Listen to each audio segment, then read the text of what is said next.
Video lepas kita dah pun tembak satu bekas yang berisi ayam macam ni. Keputusan dia bocok tepi ni dan hancur bersepai. Untuk video hari ni kita akan tembak bekas yang sama macam ni, isi ayam, tapi dengan kaedah yang berlainan. Aku akan cuba terbalikkan macam ni dan kita akan cuba tembak dekat bahagian tepi ni. Okey, kita nak tengok keputusan dia macam mana. Aku memang excited nak tengok.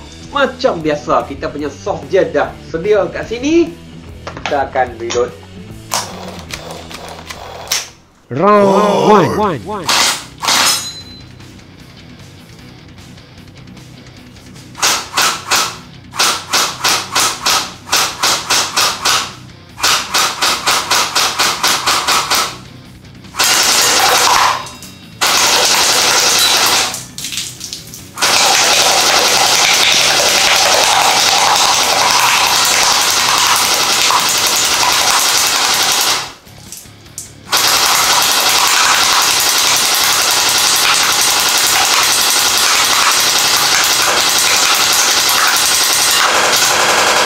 Round 2.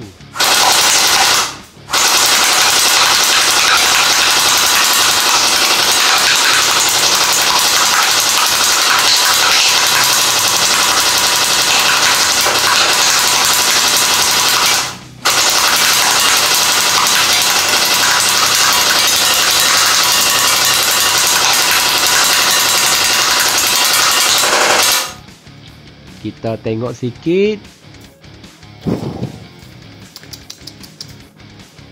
Macam ni lah keputusan dia. Tembus berlubang. Aku rasa tak berhenti lagi lah, sebab penutup dia tak pecah. Sambung. Round 3.